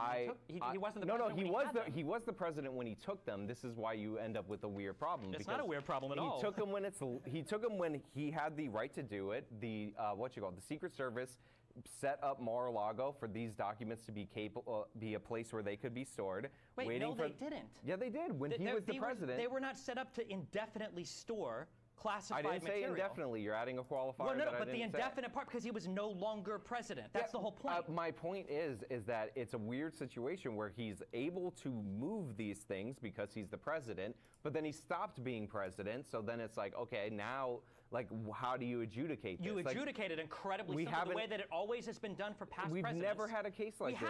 It happened with Obama, where after you are leaving office, the National Archives will do a check to see if documents are missing, if they need to make a request for stuff, and then afterwards they make a request to the person leaving the White House. I'm pretty sure for Obama, there were a ton of boxes that were brought back. They do their little checks, and once they have everything, they leave. There's an official process for doing this. They gave Donald Trump over a year to comply with these orders, and he was explicitly moving things around, okay? Like an old grandma trying to hide her cookies from like the grandkids coming over. He was like moving shit around in Mar-a-Lago to try to avoid, not only was he doing that, he was also he was instructing his legal counsel to lie. If Donald Trump felt like he had the authority to declassify anything indefinitely into the future, which by the way, one, is so ridiculous, I know even you don't believe that, and two, isn't even true because there are certain things, like I'm pretty sure the Department of Energy has strict rules about the declassification of nuclear secrets. There's a declassification process. The president cannot unilaterally, by his own ways, declassify nuclear secrets. So even if I did grant you everything else, which I wouldn't because it's absurd, he can't even declassify some of this. He didn't even have the authority to do it. I mean, the Department of Energy, first of all, again, works under the auspices of the president. But again, I was not making the point that they were all declassified. I meant that he can view and move classified documents. But we're distracting off the policy issue because you don't want to talk about the Biden administration policy, because you don't want to talk about who would be a better president. Instead, you're talking about these indictments, which again, we'll wait for them to be adjudicated. Innocent until proven guilty. I think that the president has a natural right, a God-given right, to store classified documents in his bathroom, and we'll see how the courts let that play out. Okay, we can move on from this. So just to be clear, you think that the President of the United States can violate every single agency that works under the executive branch at any point in time because they work underneath him? No, so if there's a FDA policy, if he wants to shit in your food, if there's a policy with the DEA, if he wants to shit in a nuclear reactor, if there's a policy with literally anything, he can do whatever he wants. The DEA controls nuclear reactors? The Department of Energy, sorry. For the DEA, I guess shit in your joint, okay? You're telling me that the President of the United States at any point in time can violate any executive agency rule because he's the president and they exist underneath him. That's your stated. That's exactly what you said. I didn't say any. That's literally not what I said. That is literally what you said. You said these agencies exist under him, so if he wants to violate these standards, he can do it. He can fire people at these agencies. Like, that is a fact. That's what I said. That's what we're talking about. Then do you think he can also direct these agencies especially to the extent that he's covered by the law. But of course, he is not able to be subordinated by the agencies that exist under his own office. Congress can hold him accountable because we have a separation of powers. The Supreme Court can hold him accountable because we have a separation of powers. Okay, okay. So you believe that the president has unlimited authority, I didn't say despite the fact unlimited that Donald authority. Trump, underneath any of the executive stuff, despite the fact that Donald Trump himself literally said, I could have declassified these, but I didn't. He can still infinitely take, any president should be able to take whatever classified material they want and hold on to it into an infinite amount of time. I didn't necessarily say that. I said, let's let the case be adjudicated and we'll see how it goes. And obviously, no other president would be prosecuted for this. Well, I mean, but you can't give me a single example of a president making anything this flagrant of a breach of norms or of a violation of maintaining an indefinite hold on classified information that's being requested back by federal agencies. No other president has done anything like these things. But you're just saying, for some reason, even though, for instance, we got a historic of a guy that's not even related to politics, Hunter Biden, I think, got a federal charge because he had an old video of himself doing drugs and owning a firearm. I don't know if that's like in the history of the United States, if anybody's caught a charge for something like that. You don't think anybody's gotten a charge for lying on a firearms form when they fill it out to buy a firearm that they're not using drugs when they actually were? Was that the claim that I just made? But that's what he's actually charged with. How do they know that he lied on that form? Because you have to fill out this form, I right? understand how buying a firearm works. And he said that he was under the influence of any substance. You're going to tell me that no American has ever been charged for lying on that form? I'm saying that the idea of finding videos that are 5, 10 years old, it was within the statute of limitations. Using the video to say that, oh my God, I think he lied on his ATF form. That is an incredible charge. That is an incredibly abnormal charge. That is something you would very, very rarely, I don't know if I've ever heard of a case like that. And you can pretend that it's normal, but if you talk to any gun owner, the idea that the federal government is looking back on videos from 2012 to see if you lied on an ATF form, that is an incredibly political charge. That just would not normally be done. I mean, first of all, he got a sweetheart plea deal, number one, originally, and then people noticed it, so then they had to claw it back because it was so absurd. Number one. Number what two. What was the sweetheart plea deal? About what? He had to plea to like a misdemeanor, and he was going to skate on that charge. Because he owed back taxes, yeah, but right? the firearm thing was attached to it, but they were going to dismiss that as a part of the plea deal for the tax. Because most people don't have people going through old videos to try to determine if they lied on an ATF form. That's just Listen, I don't have every case ever where people use video evidence to disprove something like this, but it's happened before. Like, I mean, if you say so.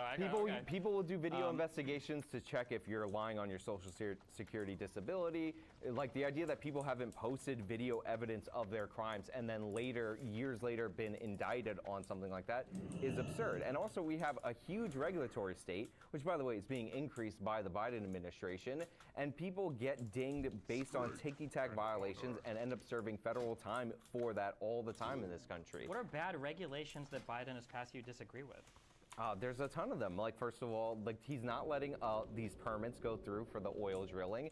He repealed, Wait, didn't Biden okay drilling on federal land? Wasn't that one of the more controversial you can things say that he did? I'm okaying it on federal land and then make the claim like he does that there's 4,000 unused permits.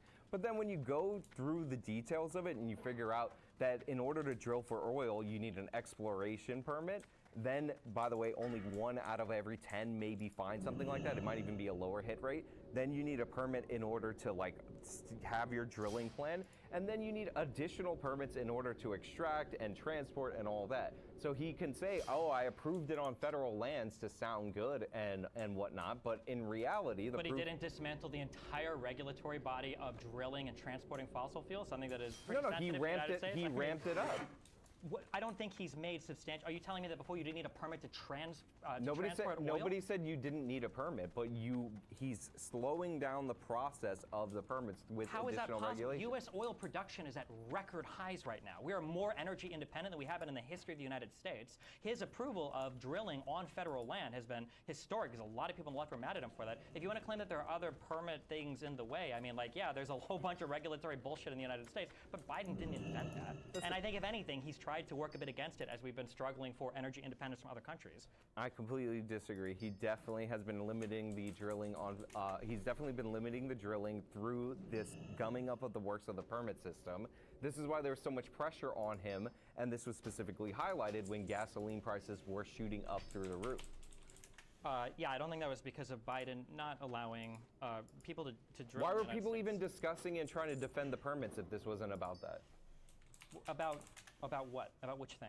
Like, why were people even discussing the number of permits issued and the slowdown, and then the Biden administration was trying to defend it by saying, oh, there's 4,000 unused permits, which, by the way, for oil and natural gas. Like, why was that whole conversation even happening? Probably because if this people that are wasn't even a trying, dispute? I don't think there was a legitimate conversation about that happening. I don't think people right now are having legitimate conversations about oil issues in the United States. Again, I'm pretty sure U.S. oil production is at historic highs at the moment. The idea that this is an issue that we're running into, that we're not making enough permits, that domestic drilling is down.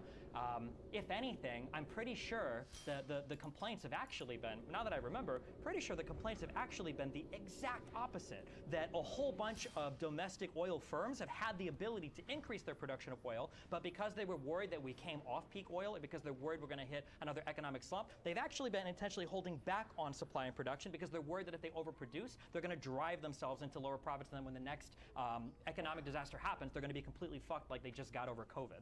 Those are the conversations that I remember hearing, that people were upset that domestic production was down intentionally, despite the fact that firms had the ability to increase production. Does anybody else remember hearing these conversations? Am I crazy? Yeah, this sounds pretty made up, especially when you brought in the whole...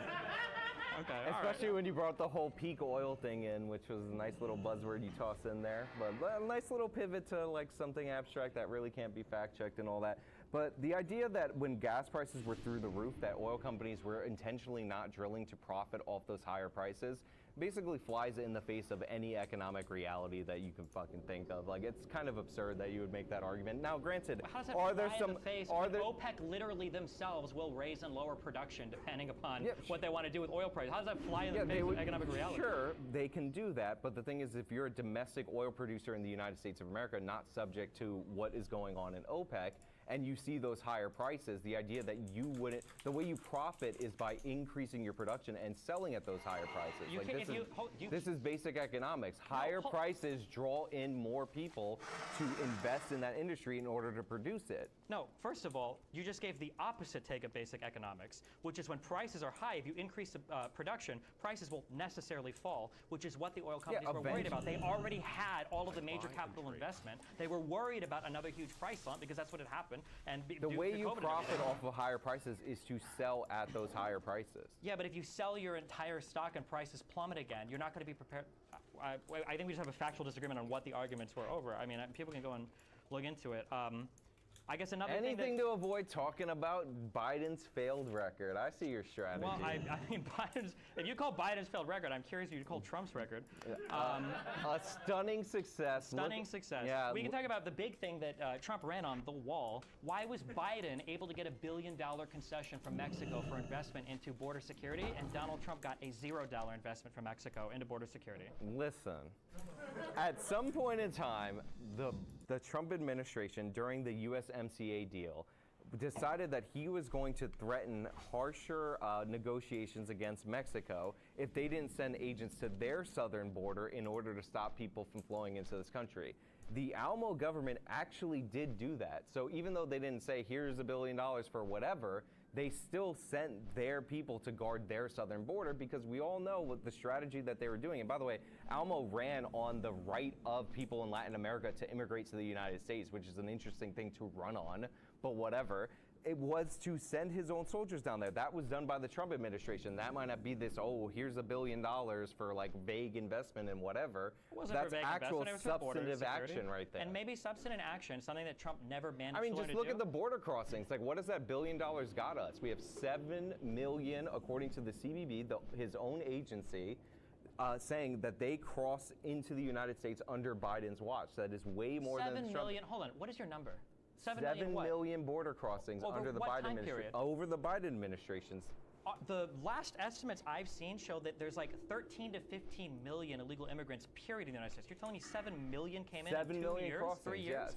No. Hold on. That's according to the CBD. Sure. So here's a fact check at home, okay? Because I know that conservatives like to play fast and loose. Is it 7 million border crossings, or is it 7 million like catch and turn back? Or is it 7 million confrontations at the border? The number is 7 million border crossings, and as far as the getaways, it's about 1.5 million, according to the CBD. You're telling me, so to be clear, you're saying it's 7 million people have come from Total, Mexico yes. and then are now in the U.S., or that Yes. it was 7 million encounters by Border Patrol agents? 7 million at the border, 1.5 million Wait, just you got didn't- away. You didn't. So 7 million at the border was not border crossing; it was encounters at the border. To be clear, I mean, I right? could look up the number specifically. It was I actually encounters. had it Well, up. it was encounters. I know it was encounters. Well, so they in listed terms of it- when you talk about asylum seekers, the Biden administration is actually trying to do something about asylum seekers. They've worked with Latin American countries. We've already got 2 asylum welcome centers at Guatemala and Colombia, so that we can start processing people. We're having them stop off there instead of just saying. That's a good backtrack to a Trump administration policy called Remain in Mexico. That's fine, but the difference is Biden is actually capable of working with other people to get things done, rather than Trump trying to do everything on his own, which he's unable to do so, and he can't even get like his own administration on board with doing something. Biden also has places in Ecuador and Costa Rica where they're also setting up these actual like asylum areas where they can start to process Biden people also instead of gave having- a whole $1 billion to every city in the United States of America to deal with their migrants. A whole $1 billion. That's pretty impressive. Wait, what is the point of that? He gave a whole $1 billion to deal with the migrants that are in all these cities across the country. Is that supposed to be a good point or a bad point? It's called like almost no money, since New York has already spent $5 billion on it. $1 billion to each state? To or cities each city? overall. That's what he allocated to deal with the crisis. When he allocated $1 billion to cities, to deal with this crisis. Was that just $1 billion? Just $1 billion spread over the city. Was it just $1 billion, or was this part of like a massive $100 billion package that was part of was it the American Reinvestment Plan, where he gave billions and billions of dollars across every city across the United States to help shore up their budgets? Wasn't it pretty historic that almost every city and state was able to bring their budgets to even due to? This is something different. He allocated recently from like executive funding after pressure from all these asylum seekers showing up, which by the way are smartly being shipped by Greg Abbott to the cities that asked for these people, that said that they were welcome. He allocated $1 billion from his executive funds, the funds that he could actually move around, for all the cities, even though New York City alone is spending up to $5 billion per year on these people. How much money did Trump allocate to the cities? We didn't have all these people flooding the border during the Trump administration. All right. Well, yeah, because we had a genius policy called Remain in Mexico. For the last year, we had a genius policy called COVID-19. Okay, I'm pretty sure that was curbing immigration more than anything else. And that was used as a mechanism to block people from entering over the border. Kind of sounds That's a little also bit a good like policy. It sounds a little bit like a Great Reset policy there, but. To block people from entering the border. To use COVID-19 as a means to enact new policy. Well, this was the policy before, but if you think that adding new regulations are bad, I'm curious. One of Trump's hailing achievements was, you brought it up, the U.S.-Mexico-Canada trade agreement.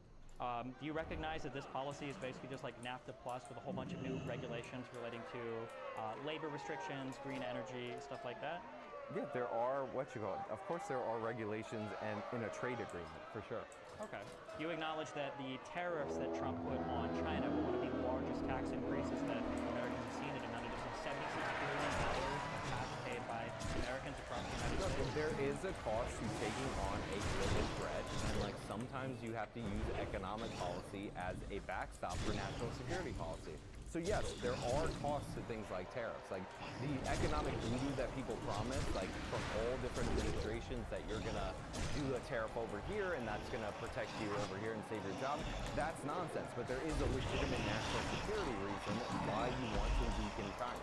So. Well, there's a national security reason. Don't you think that the approach that President Biden took with the CHIPS Act in terms of encouraging billions of dollars of domestic investment into semiconductor manufacturing in the U.S. is a better step than just slapping tariffs No, because onto China, a lot of these amounted to semiconductors nothing? were already going to be produced in the United States. They were already setting up for that. No, they weren't. They literally were not. It was a giant subsidy to these companies that were already going to do this in the first place.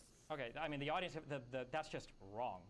There were major companies that made huge announcements. No, I don't think that semiconductor manufacturing is moving to the United States. It was ramping up in the United States. We had a giant chip shortage due to COVID-19. Of course it was. Like this was already happening. You think with the global demand for semiconductors, like nobody was moving to produce them outside of China? Or Taiwan. No, it wasn't economically feasible to do so. That was the whole issue. That was the whole reason why we needed the CHIPS Act, was to get that initial investment to jumpstart the production in the United States. It wasn't happening in the United States. Again, it was starting to come back to the United States, and that had to do with the fact that we had freezes in production in China due to COVID-19. So yeah, there was an economic impact of that. And then after that, the Biden administration decided we're going to throw some corporate welfare at these companies that are already building these facilities over here. Okay, I mean, it just didn't happen, but I don't know what to say. I mean, you can look up like Companies Investment USA CHIPS Act and see that these factories and these companies started to invest. Yeah, I mean, they took the money for sure. Well, they needed the money because there's a high barrier of entry to some of the most sophisticated and state-of-the-art production that's existed in anything across the entire world. Yeah, of course they needed the Head Start money. Yeah.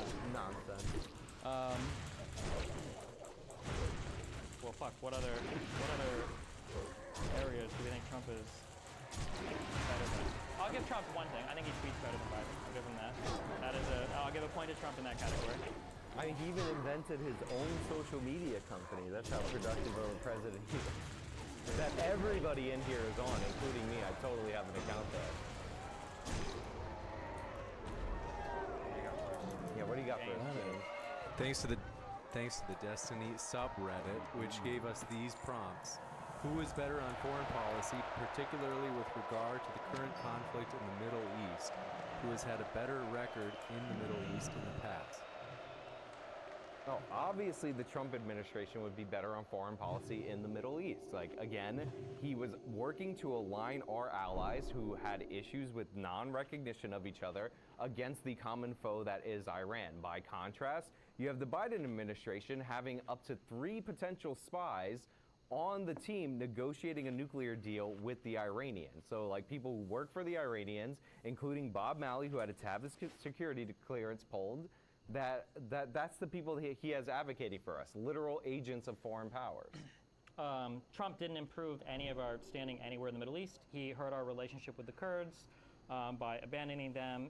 He hurt our relationship with Afghanistan by not including them in the Doha agreements. When he had talks with the Taliban, he drew down our U.S. force in Afghanistan and evacuated all. But Biden completed the withdrawal on the same timeline. Yeah, well, actually, he accelerated it to have it out by 9/11. No, it was at the same timeline. Biden was essentially committed to it, lest he risk more violence occurring in Afghanistan afterwards. Biden had no choice but to basically stick to the timeline that Trump put him on a collision course. He had a choice. No, he could have left in the winter when it would have been easier and there would have been less fighting spirit. He decided that he wanted to leave in and around the anniversary of September 11th because he liked that symbol.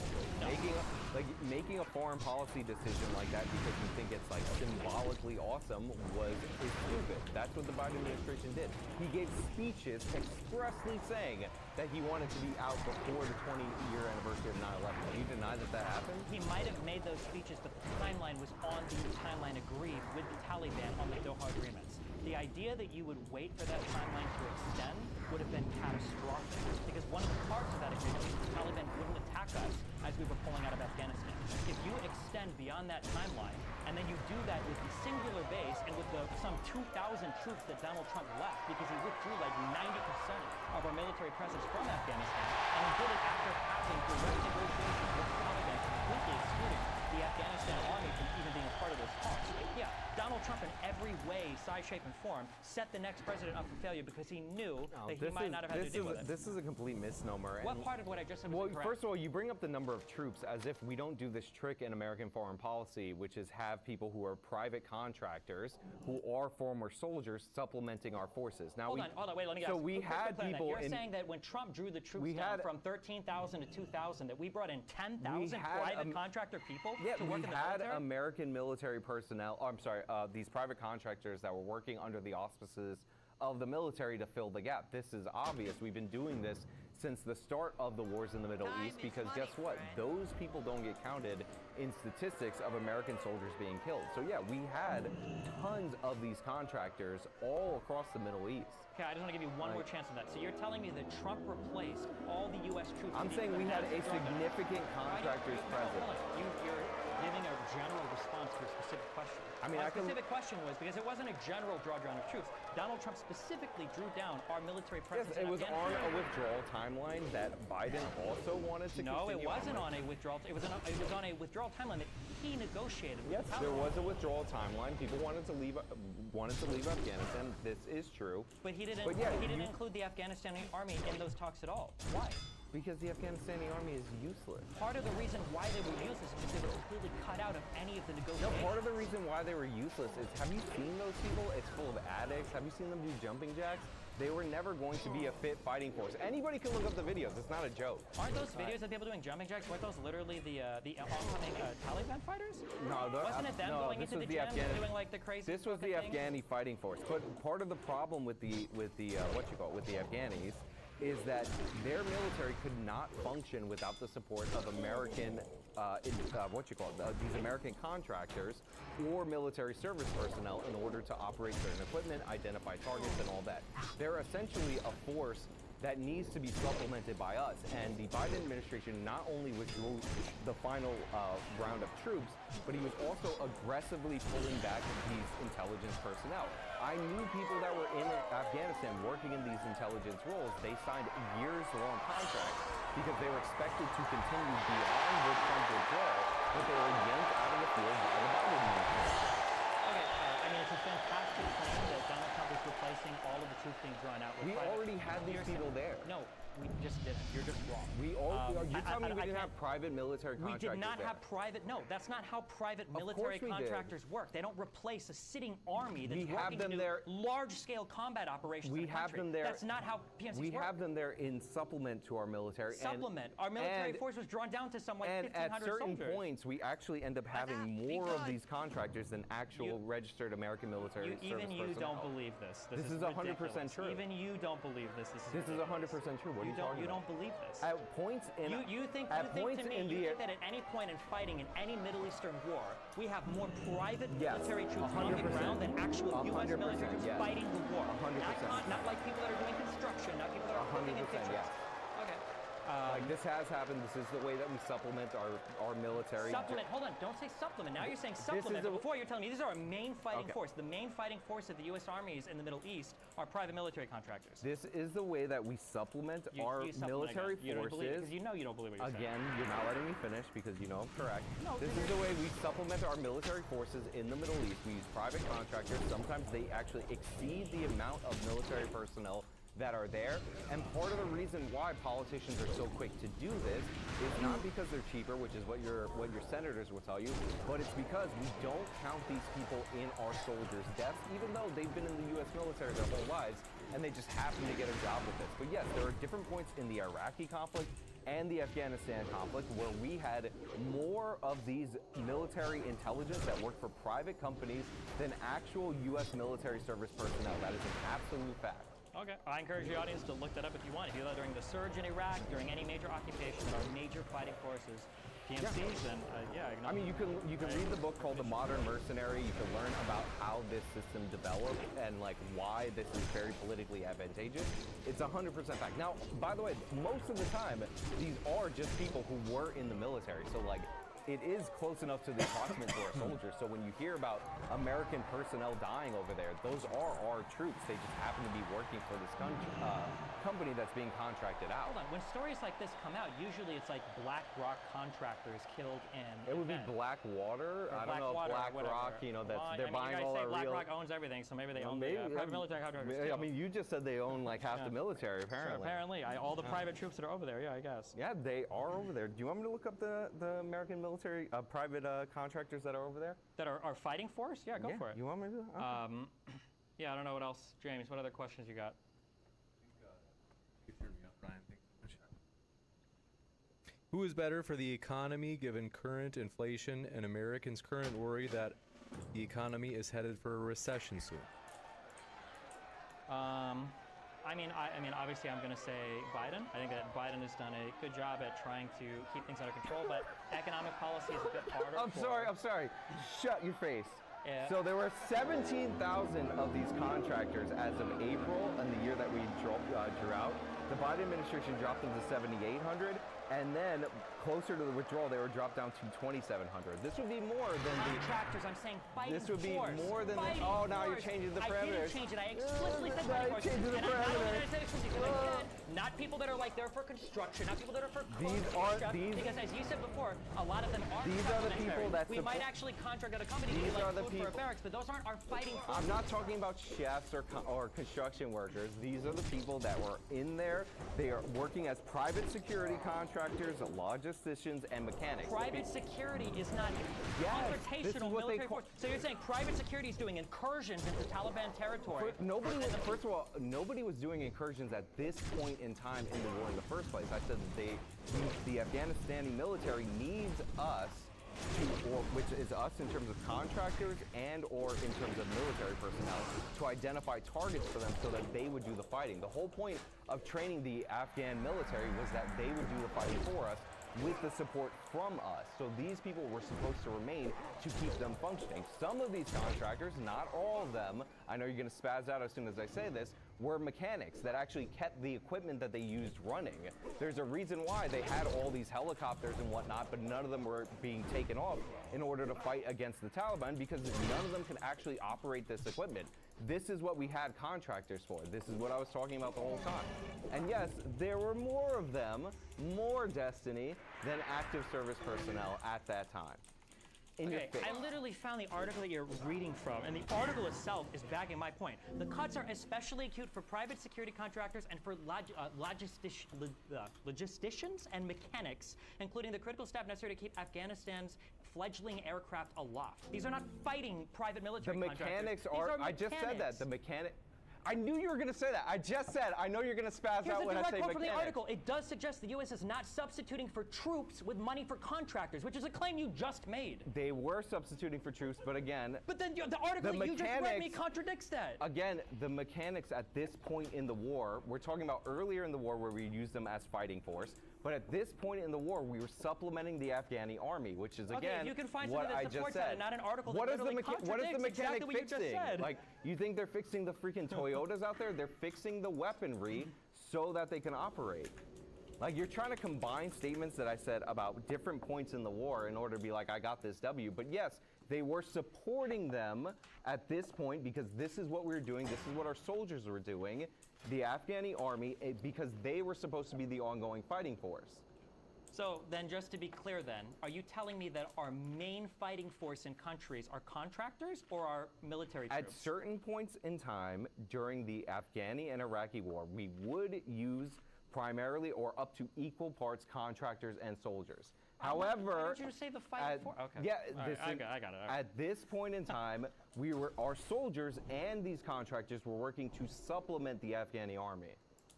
Okay. And we pulled those people back too under the Biden administration. What other questions you got, James?